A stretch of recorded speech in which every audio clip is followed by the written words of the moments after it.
That's lethal.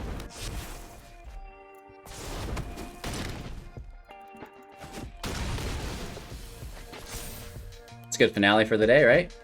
Yeah! Welcome back, ghouls and goblins. Hope you're all having a magical day. Thanks for taking the time to support the channel. Thumbs up buttons just down below. I know you know how. Definitely subscribe as well to partake in our contests and giveaways. Today we'll be playing mono red.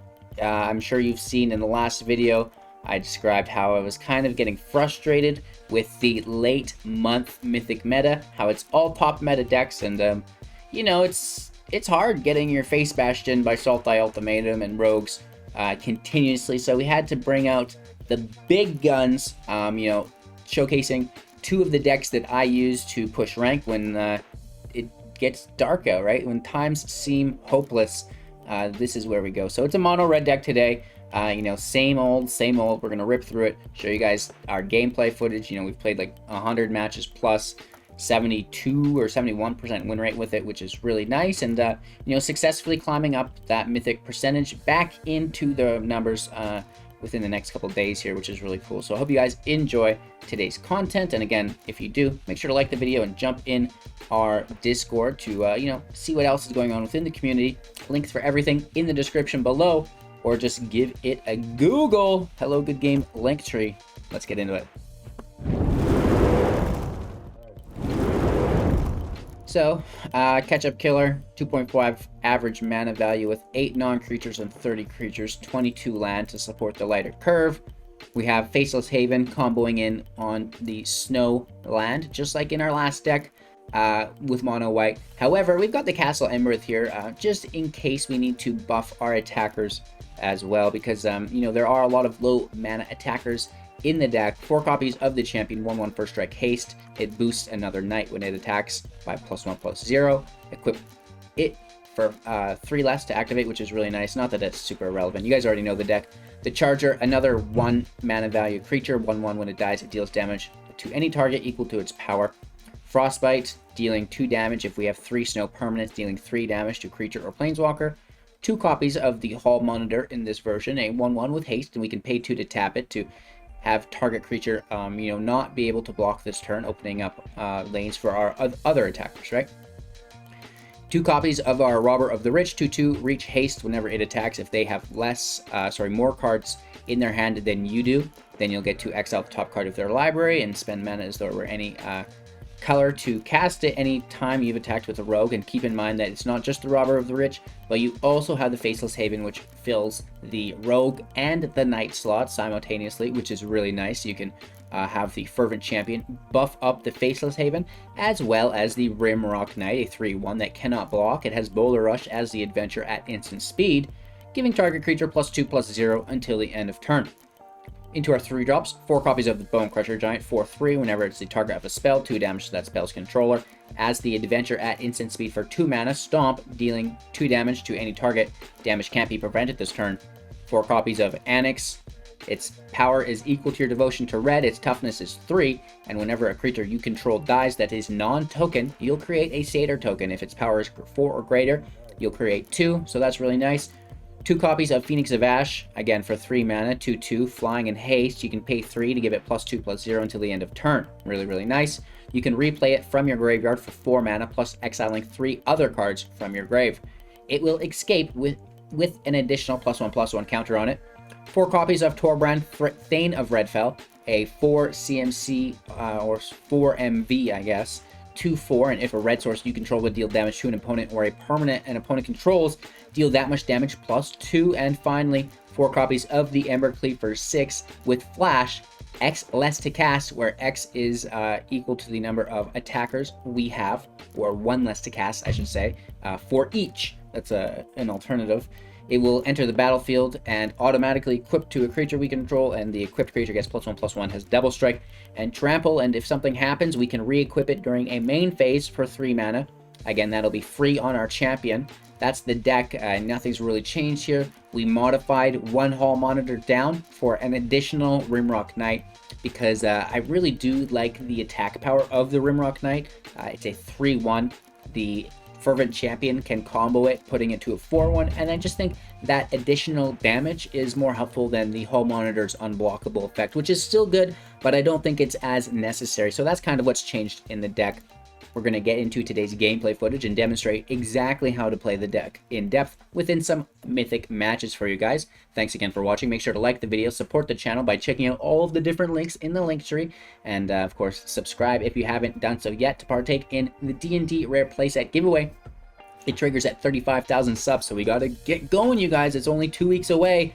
Definitely subscribe to the channel, share your friends, and one lucky subscriber is going to get that set bought for them, so definitely get in on it, and you know, enjoy the gameplay footage. We'll be back to wrap up after that with my final thoughts and deck review. Going first, 1-drop, 2-drop, 3-drop, needing a third land, and we have a cleave. If we can find that third land, this should be flawless, but hey, oh, there it is. You're too excited, HGG.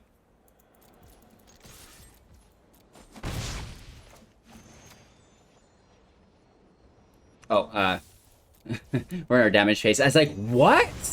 I can't play it? I got the land? What fresh hell is this? There's no counter magic. They could remove something before Anax enters play, so there's no Satyr. Rimrock Knight's gonna get gutsied. Ugh. Okay. Now we need another land off the top. They got lucky. Another land.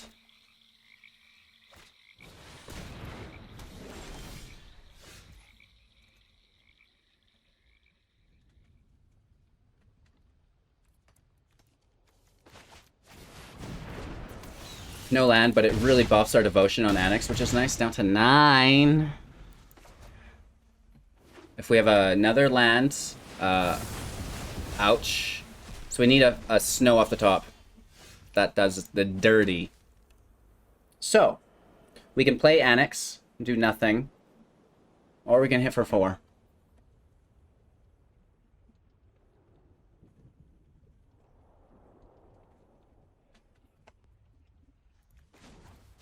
I think we hit for 4. Pull some Bonecrushers on this sucker. They need to play a creature or hold up removal.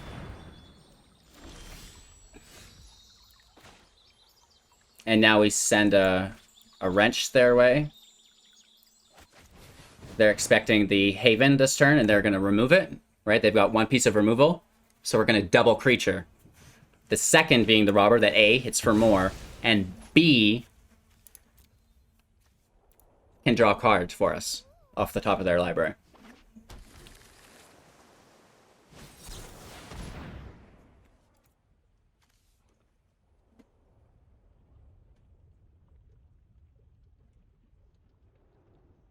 Pay for it, hit for 1.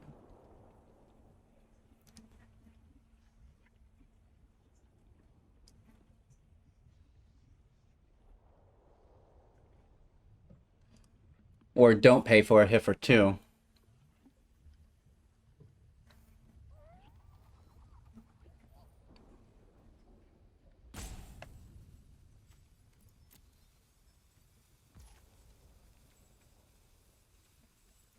I think we pay for it.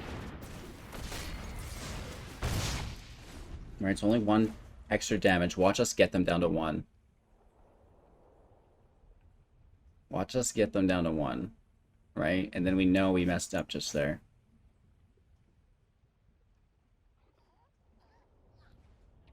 And I think we maybe did mess up, because if they play Yorion, right, we could still hit for another 2, and it would have been 4. They would have been down to 1, because they would block the Haven with Yorion.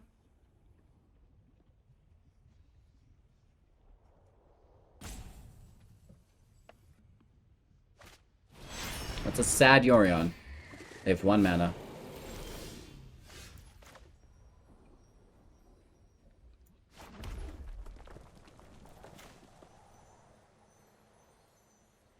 What if they have another Shadow's Verdict? Like, I'm thinking we fold in, and then we cleave next turn. But what if That's not an option.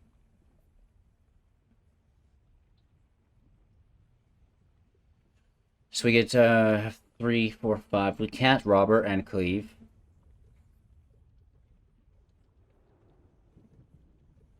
We also can't Haven and Cleave. But they would have to block Haven because it's a knight.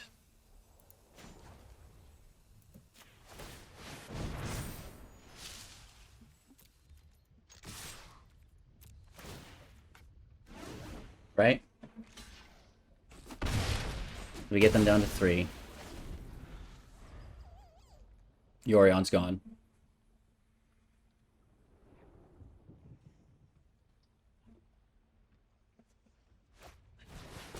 Omen's okay. Scry 2, draw 1. I mean, it's not ideal, but we're gonna try to Robber next turn, hit for 3. If we top deck a land, we could, no, we couldn't. We could play Robber after. If we top deck a land, not before. Oh, Cultivate. Decent. That's spent the majority of their mana here. I'm not sure if they've played one yet, but it is a green source, so at worst it would be removal. And they play Valky, taking Robber out of our hand. Regardless, we smash with Haven, overpower Valky. Right? First strike gets it too. So they just bought themselves a turn is all.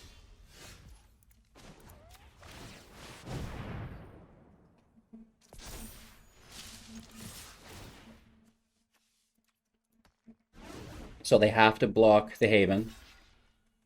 We get another damage in. We get our 2/2 back. Which haste is really, really nice. And they know that, though. Oh my god.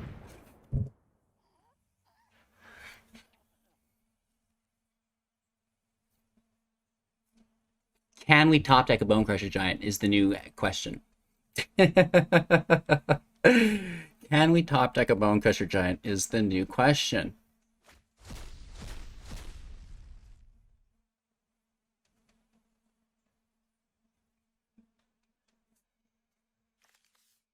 Who the heck is running Bookworm in their Ultimatum deck? IQ level 250 billion. When it enters the battlefield, gain 3 life and draw a card. That puts them to 5. Giving them an extra turn is retarded too, though, with the 1/1s. But the life... Oh, man. What a bummer. Russian Ultimatum. Haunting us. Haunting us.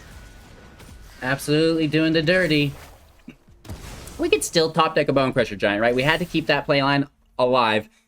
If they gain life this turn, if they re-ultimatum, you know, rough. Rough. Like a less than ideal wolf. It's like, wow, that's dirty. Okay, so they could potentially have a counter spell. Removal guaranteed.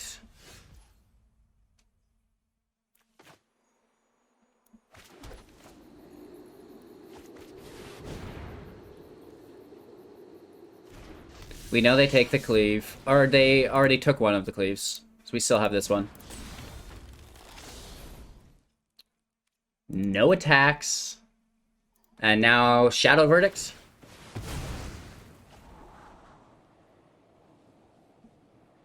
It's not good. It's not good. We get close, though. Right?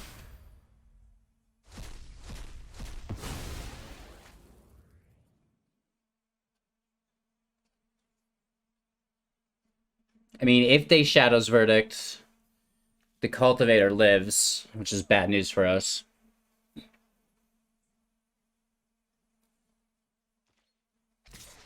I think they do. Stop one bird. I mean, the life total here just is irrelevant. And there's the verdict, yeah.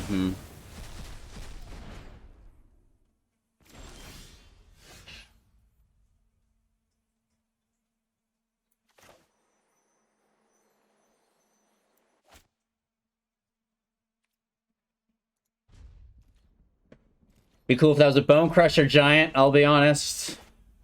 Oh, nice.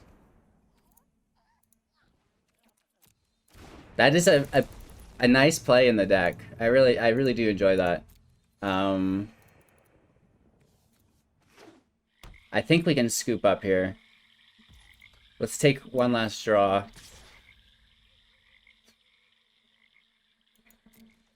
3 damage doesn't matter. What would we have gotten? Oh, could you imagine if there's no Bookworm? Right, we could have attacked with the Haven and the Robber. That is brutal.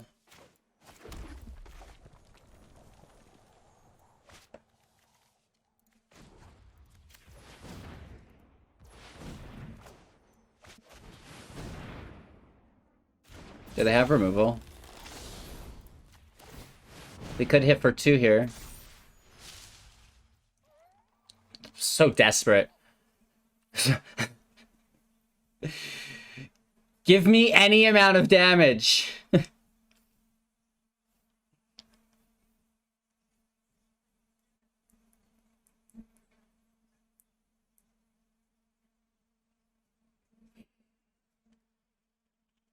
The thing we draw, we won't be able to cast until next turn when we attack.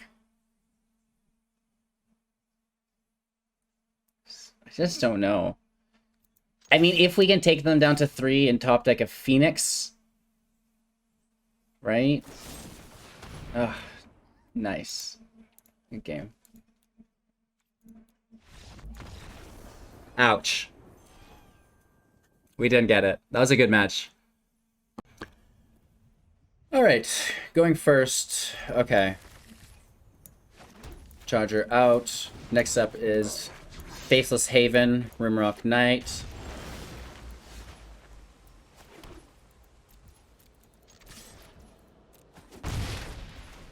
Playing the creature, of course, always, if we have the option.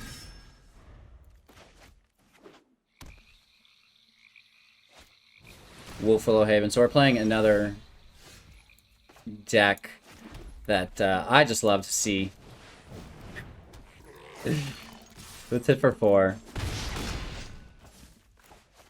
Potentially we have Cleave next turn. We could also just get an Extinction event here on odds.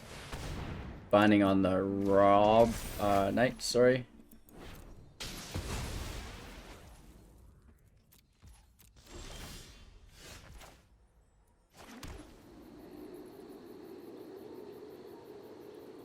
We can still Cleave.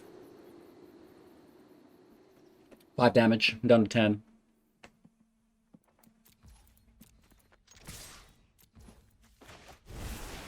I mean, it would go much better on the Rimrock Knight.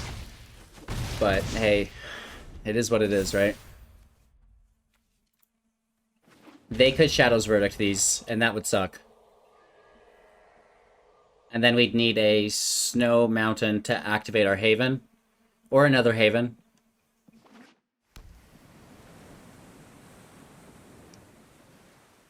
They only have 1 black source. So it's not a Verdict. It could be an event.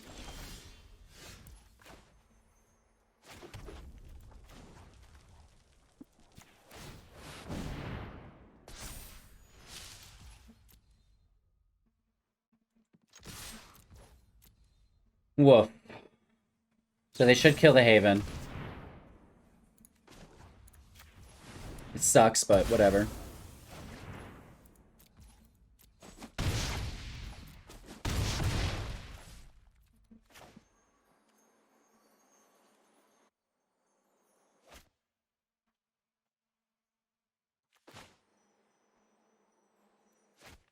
If they have an event or a verdict.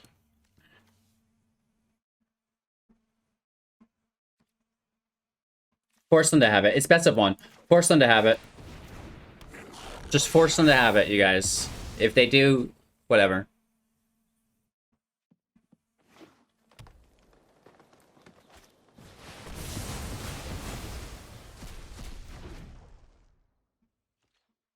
Of course they do. They always do, right? So we got the last one down to 2. We got this one down to 5.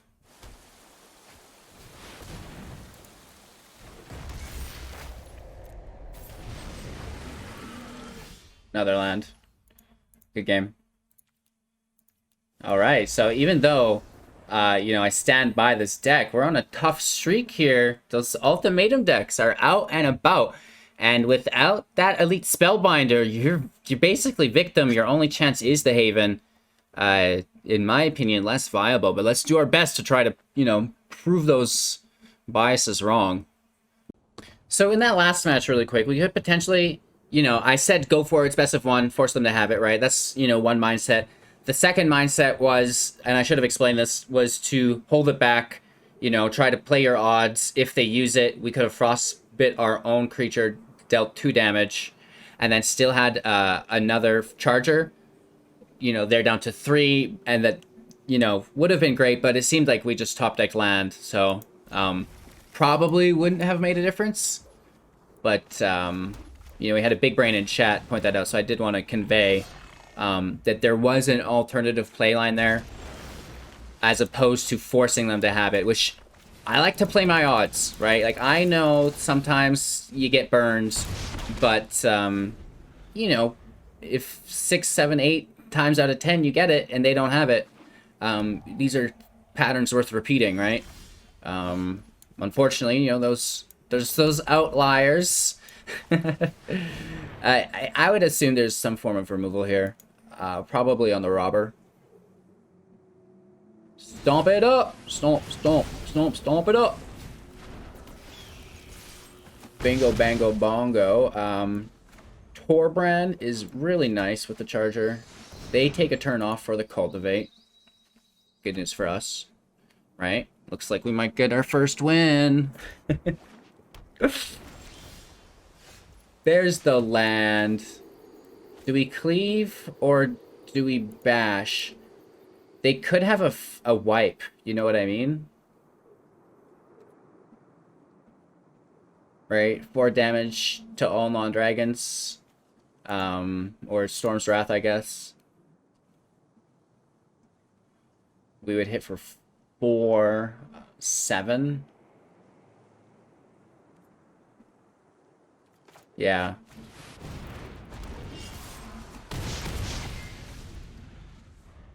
And now it does, again, it needs to be a field wipe. They have to have it. Play your odds. We just talked about this. They don't have it. And we can just blast this quite easily. We take some damage, sure. And, you know, we get the game. Nice. Going first. Blessed.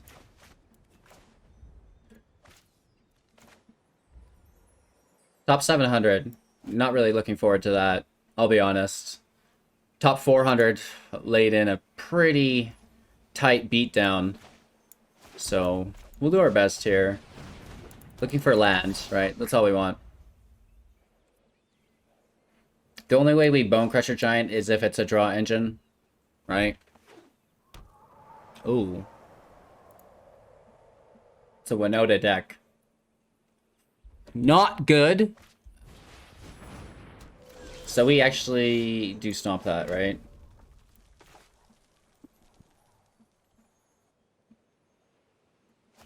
Or do we leave it?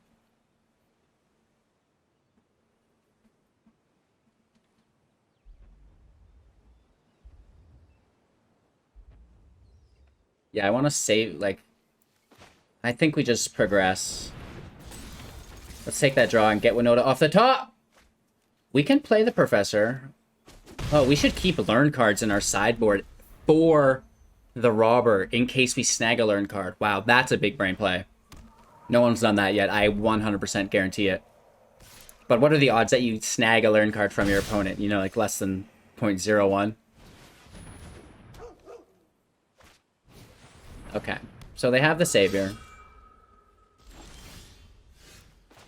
Kind of annoying.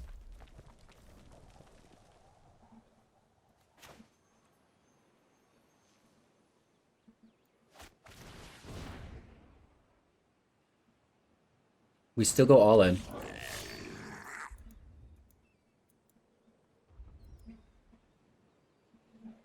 And we have Stomp at hand. Elset can't activate. Selfless Savior is a problem. And we have access now to their Professor.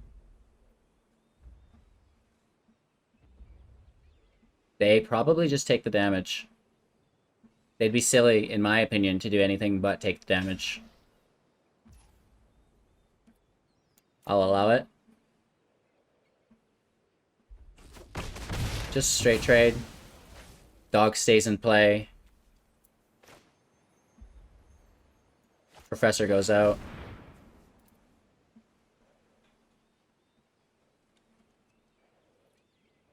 We can discard from our hand for a draw. We can still use that learn feature if we want. What's our graveyard like? Only one.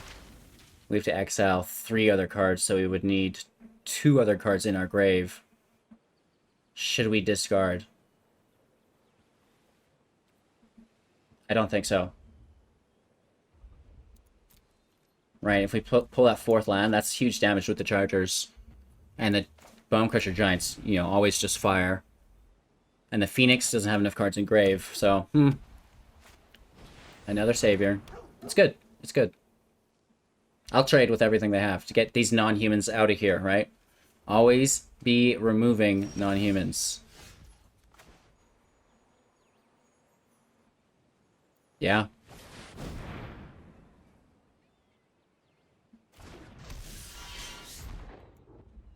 These will make Satyr tokens for us, which is nice. And then, you know, pulling that 4th land will activate Reign of Redfell. Oh, they just take the damage again. They can only do that so much against a mono red deck. But, hopefully, now just hopefully, we live in a world where they don't turn for us with a Winota. Looks like we're good. There is hope left.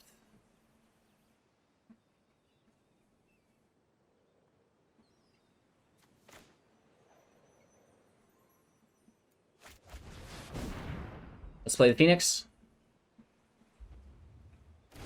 Again, there's only so much damage they can take. Don't even need cleave here. 1, 2, 4, 10, 12 damage represented here. They do have the life gain within 1. They block 6 of it. They should block the 1/1 and then give, like, chump block the Anax to give indestructible to the 1/1 with life gain. And it would get life gain and remove a Charger. But then we would get the 1 damage somewhere. Oh, it would remove the Professor. So this is good for them, actually, right? So they sack that dog that blocks Anax to give indestructible to the life gain. We lose the 2/1, right? They take 4 damage. We still get a Satyr token. They're most importantly now down to 2 non-humans. If they do top deck a Winota, right? A Winota's not attacking. Could be a Blade Historian.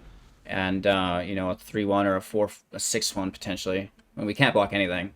It could be pretty dirty, let's be honest, but hopefully not. I don't know if they're running Haktos or, like, you know, these things are all up in the air. Probably for sure Spellbinder, though. Like, we could count on that. I'll allow it. Cool, cool, cool, cool, cool. Our opponent plays first. Homelander, turn 1. Robber, turn 2.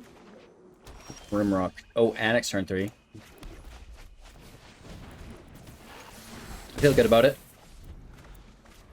We have creature removal within Frostbite.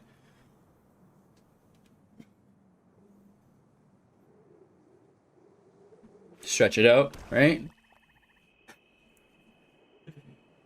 Oh, I should do more stretches. Mono Black Aura is really good matchup for them.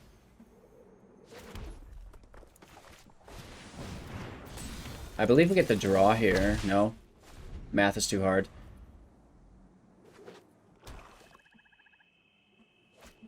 Oh. They always do, man. They always do.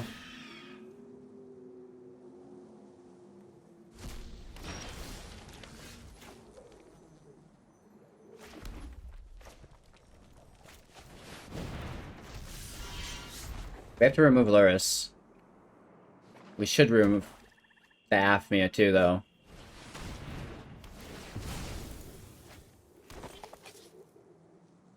Mono Black is a good deck. Right? We lost to this yesterday, too. Right? And they just have it. They just get it. It eats creatures deck. Mono white, dead. Mono red, dead. Winota, dead, right? It dominates a lot of the time. In a way that is quite frustrating for me. You want to block me, Mr. Zombie? Do it. You should have done it. Now you're taking 2 extra damage. However, will you recover? I believe you guys. They do not miss a beat. They really don't. The algorithm must really favor this deck, right? It's delicious. They do it, so Luris is useless here. We should have dealt with that earlier, I guess.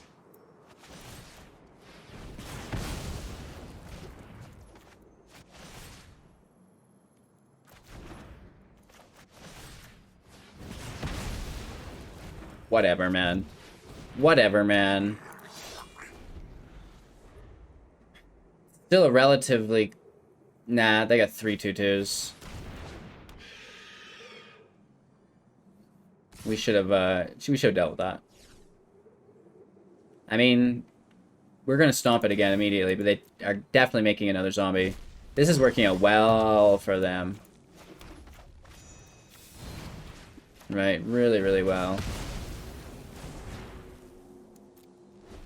How do we survive this? We get the giant out. That really does help. You jerk! We could have still done it to one of the zombies, but then they only would have attacked with 3. Oh, and it actually doesn't do any damage. Nice. That's game with the flying. Woof. Mono black is tough. Going first is okay. The 1, 2, 3 looks nice as well.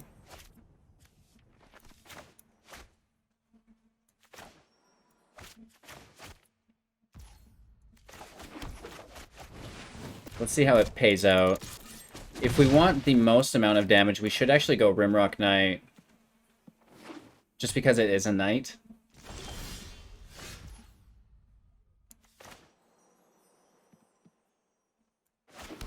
Or we could hit for 2 confirmed damage here.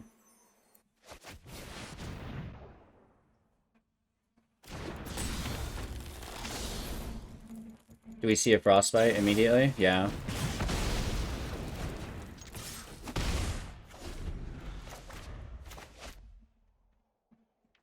It happens.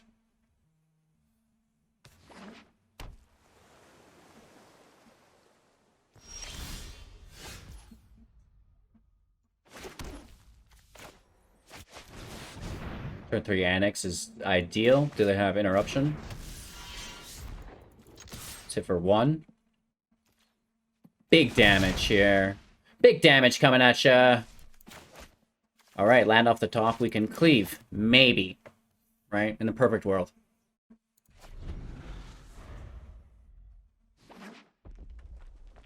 In a perfect world. Which it is not.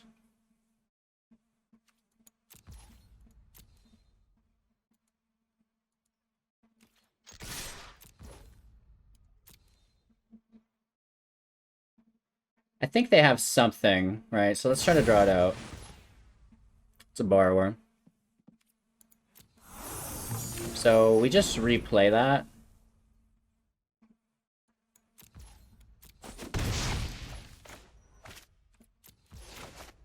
And we're trying to draw that land again for the cleave. Pretty please. That'd be ideal. They're getting close to that dragon though. Well, I don't like that. They still have 16 life. This is gonna get ugly real quick. All runs Epiphany goes over. Still no land.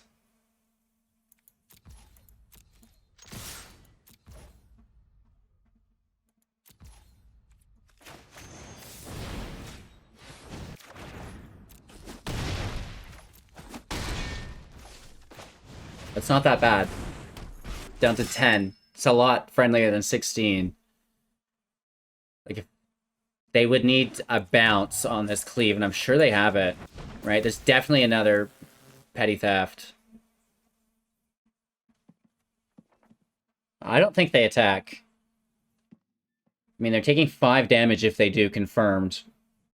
And I'll cleave the Rimrock Knight, so Anax still hits. What do you guys think of that?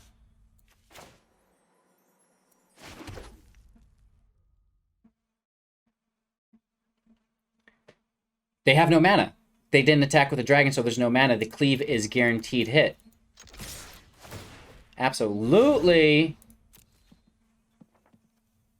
We get it. We finally drop our first cleave of the game for lethal.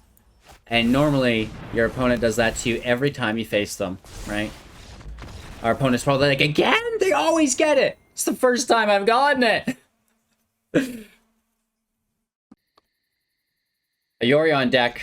Alright, you guys, this is going to be the third Sultai Ultimatum matchup. Can we redeem ourselves?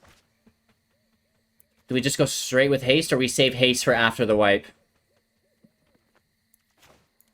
Oh, this is hard. It's a hard decision. I do not know the answer. I need to start tallying that, like, going super fast with haste, I think is probably best, and just, like, right to the grindstone.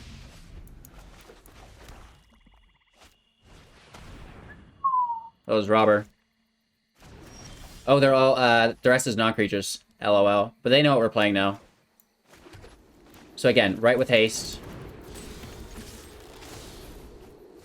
Take a land. That might be good.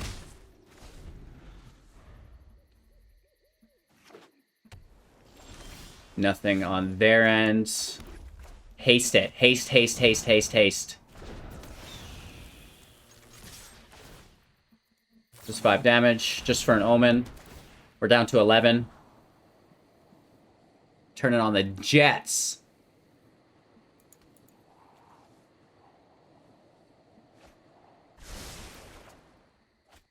Cultivate. Irrelevant. Oh! Yes! Having a Sultai Ultimatum player concede?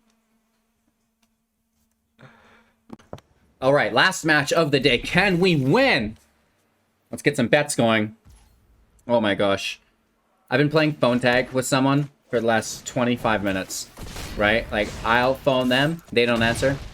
They'll phone me. I don't answer because I'm recording. And this has gone on just for like close to 25 minutes. I'm sure of it. Hit for 1. Oops. We're in damage phase still. Combat phase. Okay. And can we top deck a land? I certainly hope so. If they play anything of threat, we can remove it. Daxos is not much of a threat, but that's our only option here. It does represent some life gain, which is good for them, and we hit for 5. Down to 13. Nice.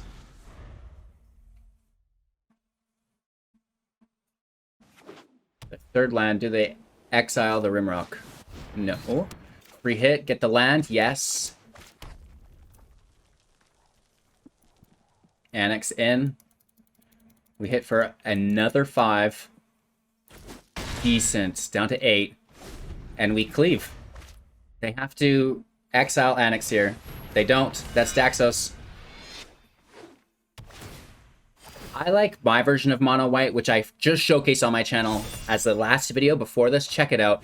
No life gain. I think it's a little bit more friendly. This Glass Casket saves them.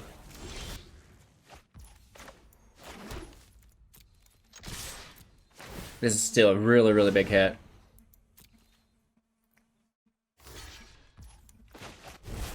That's lethal.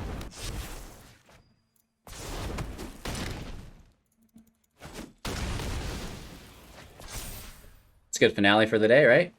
Yeah! 71% win rate. That's really similar to the mono white version. So what deck do you like more? If you watched yesterday's video, the mono white one or this one? Let's talk about that more while we break down the deck and review it. Alrighty, so it's doing the dirty still, right? We are rocking a consistent 70+% win rate within Mythic, you know, grinding out quick aggro matches. I really do like that. You know, it's mono red, it's nothing to be proud of. We're playing with Hall Monitor, but at the end of the day, Rimrock Knight is just so versatile. It adds so much value to the game via the adventure. It's hard not to play just 4 copies of it and only 1 Hall Monitor. Yeah, or drop some lands, but, you know, I do have a weird time with land lately, so, you know, trying to increase the land that I typically would use in my deck and, you know, just mulliganing the 3 and 4 land hands away, trying to keep just the 1 and 2 land with, you know, 1 drop, 2 drop, 3 drop. In your first 3 turns, you'll draw your 3rd land to hit that 3rd on curve, ideally, and you know that's kind of the bet that I like to make while I'm playing these aggro decks. So it's not only this mono red deck, I just showcased a mono white deck. Both of these I will use, you know, on and off depending on my mood to climb rank within Mythic when you know, things are rough, or maybe even potentially at the start of the season sometimes.